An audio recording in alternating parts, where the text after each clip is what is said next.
Hi everyone, in a video a wee while ago you'll see that I was doing stuff with the Hasselblad, which is a 40 megapixel, or was it a 50 megapixel? Anyway, Hasselblad have brought out a camera which can do 40, 50 or even a 60 megapixel image. I think it might be Leaf actually, or Mamiya. One of them do a 60 megapixel. And anyway, Hasselblad have brought out one which can also do, it can take 4 photos at the same time and just move it by 1 pixel each way, so effectively you get a 200 megapixel image. So that's a 200 million pixels in an image. So that's amazing for details. So I'll put the link down below to the Hasselblad link to that one, which is pretty amazing. And that camera was going for around about the £35,000 mark, I think. And then the lenses each are about £5,000. However, many of you will probably know about Red, and Red have finally come out with their Epic. So it's effectively a camera for film. They've done lots of movies on it. Pirates of the Caribbean and some other stuff have all been used with this Red. And effectively, I think it's from the guys that make Oakley. Just kind of went one day, I want an awesome camera. Give me it. And so anyway, this is their most recent one, and they've called it the Epic. So what I'll do is, again, I'll put the link down to this, but listen to this. It can capture, you know how our Canon 550Ds and all that can do 60 frames a second at 720p?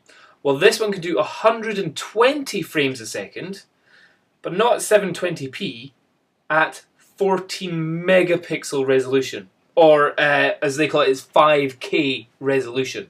So when you're talking about in film compared to photography, you've got film, you talk about your K resolution, like 2K, 4K, 5K this one.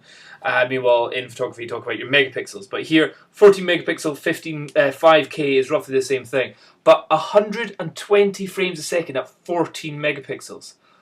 That's pretty awesome. Well, also, even more awesome is that it gets a dynamic range, as you'll see on as it says here, of over 13 stops.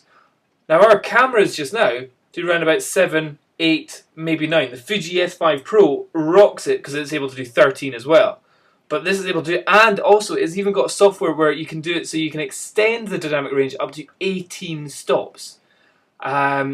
Absolutely amazing. But obviously it comes at a price. So if you head along to the store, you'll see it comes at a bargain price of $58,000.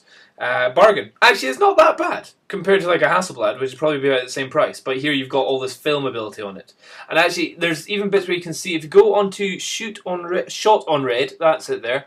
Yeah, so you cinema, yeah, so Pirates of the Caribbean, The Hobbit, Contagion, so even that film about Facebook was all done on that. And people are using it for photography. So Vogue, Vanity Fair, Esquire, all that are using Red to capture some of their front cover images. Absolutely amazing. Check it out and just spend a couple of hours just like going over this because it's so badass. It really is. And you've always got to think that this is potentially the future of what our consumers are going to have. So just now this is £58,000, but that, 20 years ago, imagine a camera being able to do 60 frames a second at 720p, being in the hands of an absolute amateur, was unthought of. So think of that filtering down to the future Nikons and the future Canons. So maybe, I would say maybe 10 years time, you might be seeing a Canon 5D Mark 8 with maybe a 4K resolution or 120 frames at full HDP. That'd be pretty impressive. Can't wait. Can't wait for the future.